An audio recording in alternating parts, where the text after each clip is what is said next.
Let's talk about apartheid. For a long time, the word was only associated with South Africa. But more and more people are using it to describe Israel's treatment of Palestinians. Let's talk about the A word. Amnesty International has accused Israel of being an apartheid state. We call it apartheid because it is apartheid under international law. Human Rights Watch has released a report that says Israeli authorities are committing crimes against humanity of apartheid. But the Israeli government completely rejects the label. So what does apartheid actually mean? What did it look like in South Africa? And why is the word being brought up in the context of Israel?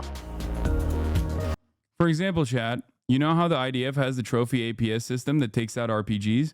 Hezbollah has the Tharallah anti-tank missile system, which is basically two Cornets strapped together to defeat the APS with two rockets in short succession. It's not the same as fighting bathtub rockets. Hezbollah has legit weapons. The war will greatly escalate.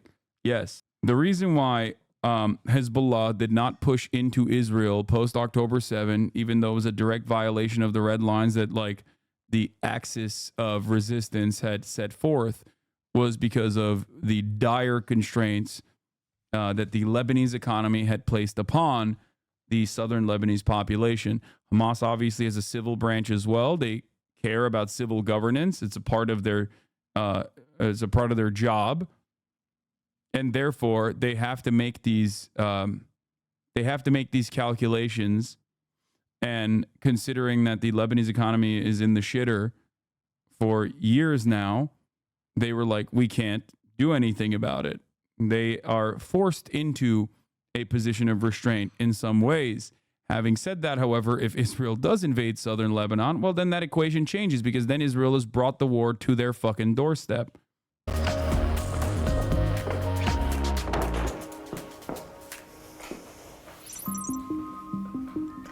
Let's start with South Africa's story.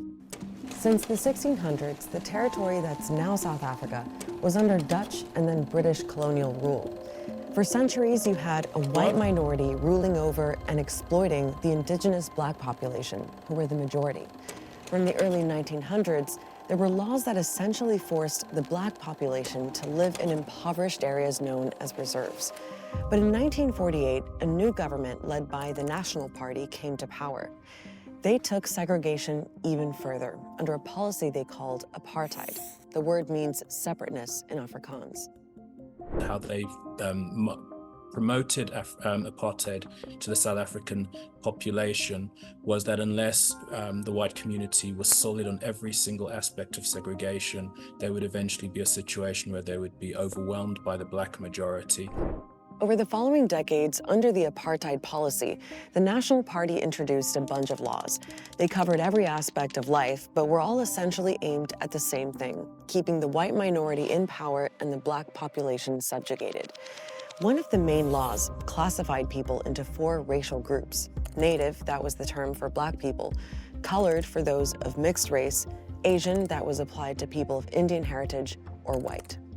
The Population Registration Act was central to the legislation, because that would allow you to have a clear legal definition of who belonged to what race, and therefore you could begin to say who should be schooled where, who should live where, who can marry whom. And rules about who could live where were a big part of how apartheid operated. Black South Africans were forced to live in rural areas called Bantustans, or homelands. These made up 13% of the total land, even though Black South Africans were at least 75% of the population. There were other laws too. Black South Africans had to carry a special pass if they wanted to travel outside of the Bantus, to go to work, for example, and were fined or arrested if they didn't have the right paperwork. Public amenities were also segregated. Non-whites were banned from certain parks, beaches, and transport. The education systems were different too. You had your Bantu education, and basically this would be a form of education where they teach you how to do gardening, how to do cooking. They weren't allowed to, say, study maths and science. There's a very rich literature on the black South African experience under apartheid, and the overwhelming central aspect of that is the experience of being made a stranger or an alien in the land of your birth by a immigrant settler community. Apartheid finally ended in 1994, but it took decades. I support Palestine by comparing South African apartheid to Israelis' war on its neighbor as well. South Africa was clearly worse, right? No, dude. Israel is worse than South Africa. And by the way, that's not just me saying it. That's people who withstood the South African apartheid saying it. If you think the South African apartheid is worse, I don't know what to tell you.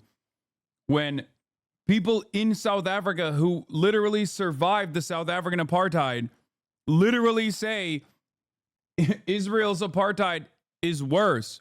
You want to know why they say that? Partially because Israel was aligned with South Africa, the apartheid regime, that is, and saw, oh no, I'm going to get blamoed. No, you're not going to get blamoed. It's fine to ask these sorts of questions.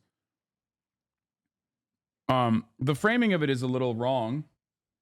When you say Israel's just fighting with its neighbor, Israel's not fighting with its neighbor. Israel has an apartheid. Like, Israel currently is maintaining an apartheid in identical terms of the South African one. So it's not, you know, fighting against its neighbor. So you're wrong on that front. But beyond that, Israel's also currently conducting yet another offensive ethnic cleansing campaign against the Palestinian population. There was opposition from the start, with mass protests and civil disobedience campaigns led by Black activists and the African National Congress, or ANC. That's the party of Nelson Mandela, which has dominated South African politics in the post-apartheid era. As the resistance movement grew through the 60s and 70s, the South African government responded with violence. We had young people coming together, standing in union against what was happening and so on. And during that time, you had people just murdered, being shot at, and so on. Over time, the anti-apartheid movement also gained support internationally. There were student protests in lots of countries. South African sports teams came under pressure when they played abroad. Since feelings about recent tragedies in South Africa are naturally running very strong just now. The country was banned from major sporting events, including... Whoa, dude, what? This is anti-Boer discrimination. This is anti-white discrimination. Perhaps this level of anti-white discrimination actually played a significant role in making the public feel like they were a pariah state as a consequence of the maintenance of their apartheid, and therefore was very successful. So successful that, as the chatter yesterday was pointing out, the South African apartheid was democratically abolished. Now, the key detail here, and how this doesn't work for Russia, but will certainly work for Israel, is that South Africa was our ally. Just like Israel is our ally. Israel is even more directly involved in American affairs than South Africa ever was. Israel is reliant on America to exist in the way that it does. Applying pressure to the Israeli nation state for its conduct will cause the Israeli citizens to recognize that the rest of the world considers them to be a pariah state. The Olympics. It was all part of a bigger campaign to isolate South Africa politically and economically. There was a UN arms embargo, boycotts, and sanctions. By the late 80s, major Western governments like the US and UK had joined in too. And those are just some examples among a whole web of internal and external factors that eventually pushed South Africa's government to change course. Whilst none of them, in and of themselves, were able to overthrow the government, they were able to create a situation of endemic crisis which the apartheid government realized it could not get out of. At some point, it became too costly to continue this racial segregation, and that and other factors then contribute towards this move towards democracy. That happened in the 1990s, and this was a huge moment. When Nelson Mandela was released from prison. He was one of the main anti-apartheid leaders and had been locked up for 27 years for his opposition to the government. When South Africa's first free elections were held in 1994, he became president. Throughout the 27 years, there were 2 different instances where the South African apartheid government went to Nelson Mandela and specifically asked him, "Do you denounce the violence of the ANC?" Nelson Mandela said no. The South African government said, "If you denounce the violence of the ANC and also renounce communism, we will let you free." To which he said no, twice, extending his stay in prison. That's also something that you need to remember when people talk about how fucking peaceful the resistance to apartheid was in South Africa. Another huge moment. The people of South Africa have spoken in this election. They want change, and change is what they will get.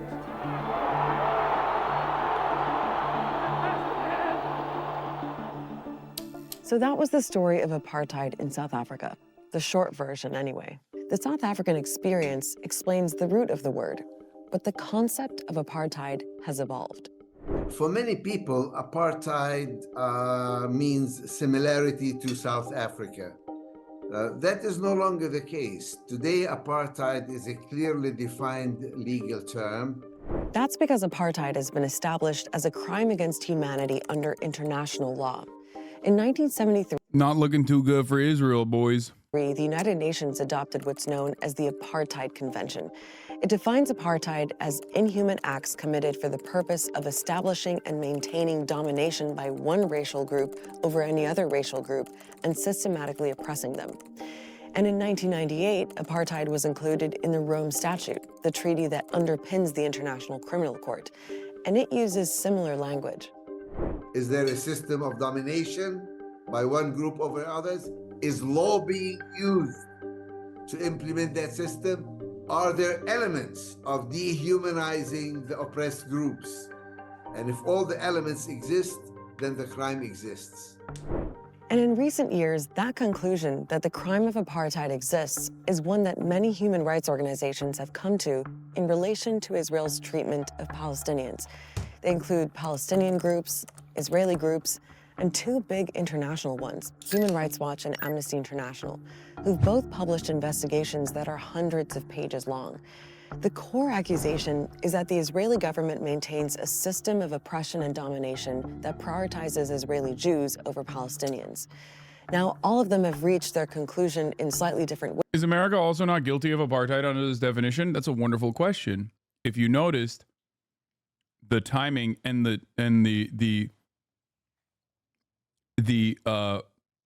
moment in which they declared apartheid to be unlawful, well, and it's also a Rome Statute country. But yes, America is absolutely, racial segregation in the Jim Crow South is literally apartheid. It is. It just happens to be before the designation. Ways, and they differ over exactly where they think apartheid is happening. Let's look at the map. You've got Israel here, and then the Palestinian territories, which are under Israeli military occupation, meaning Israel has ultimate authority over this whole area. Now, some groups, including Amnesty, argue that apartheid is happening in Israel itself as well as the occupied territories. We'll get back to that.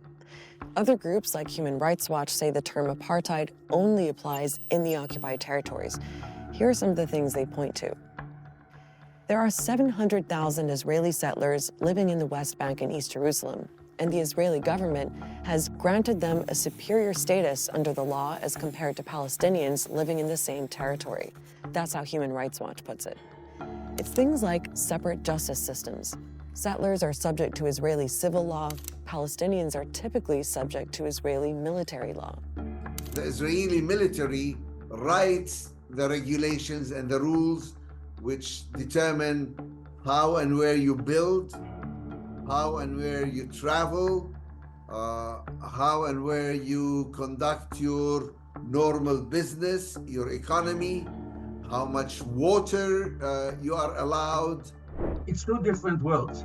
The Arabs live under military occupation, while the Israelis are enjoying the Palestinian land which they live on, but at the same time, they enjoying all the privileges that you can get by being an Israeli citizen. Palestinians can't move around in the way Israelis can. In the West Bank, they have to pass through military checkpoints, they often need special permits, and are banned from using certain roads. We have a Palestinian dedicated app that shows the route that Palestinians can take when they want to go from one place to another. They also can't travel freely between the West Bank and Gaza. Even before the recent war, Israel had a total blockade on the Gaza Strip. And this is all part of what the rights groups call territorial fragmentation, because while Israeli territory is contiguous, i.e. it's one chunk of land, Palestinians have been pushed into a patchwork of territory. The Israeli organization B'Tselem says this separates the Palestinians into distinct groups, which helps Israel promote Jewish supremacy and thwarts criticism and resistance. So there is quite a lot of agreement among rights groups that Israel is practicing apartheid here. Less so on whether the criteria for apartheid is met in Israel itself. The Israeli government and others say that all Israeli citizens have equal rights, including Palestinian citizens of Israel, who make up about 20% of the population.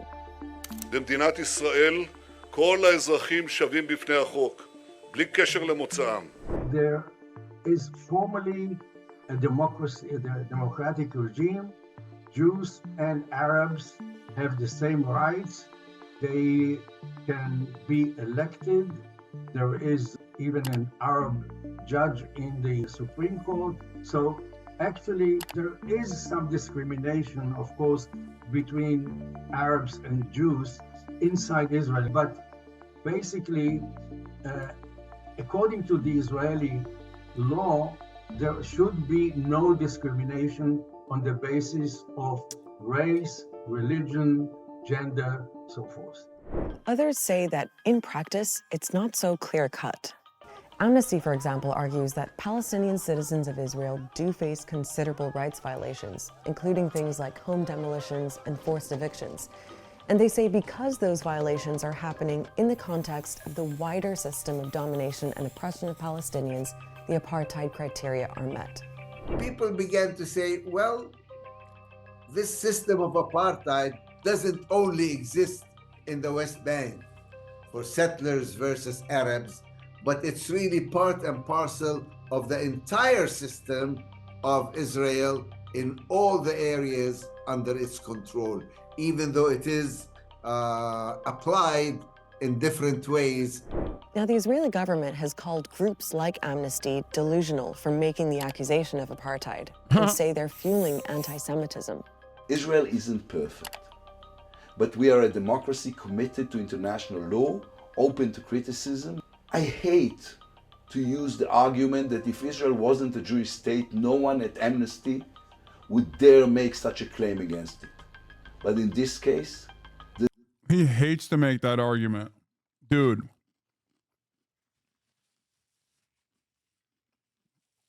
Yair Lapid, the liberal center, the centrist opposition to Benjamin Netanyahu, he hates to make that argument, but honestly, he's gonna make it.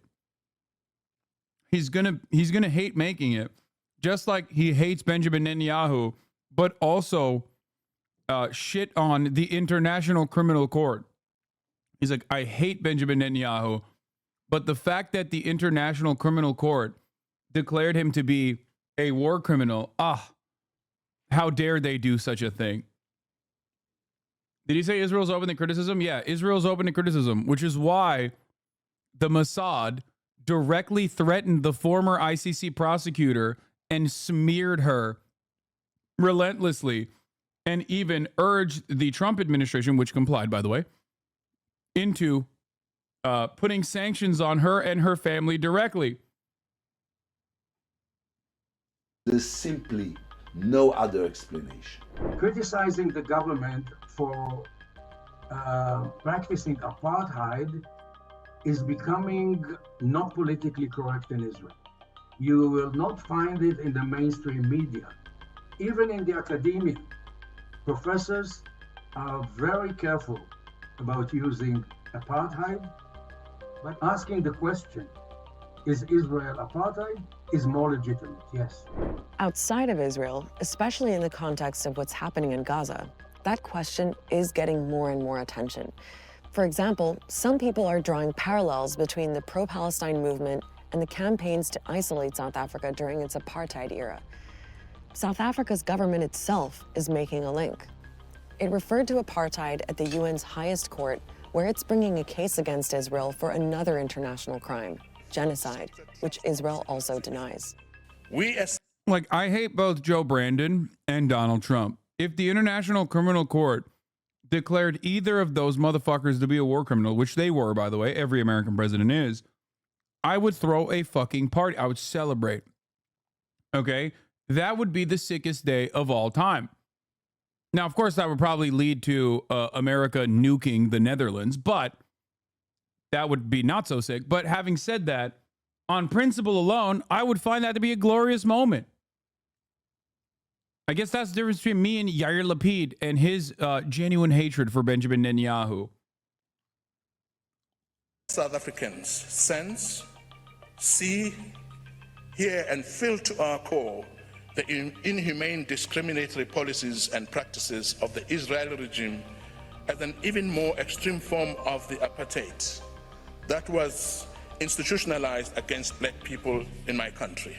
So the label of apartheid is being attached to Israel. And in the court of public opinion and international diplomacy, labels can be powerful.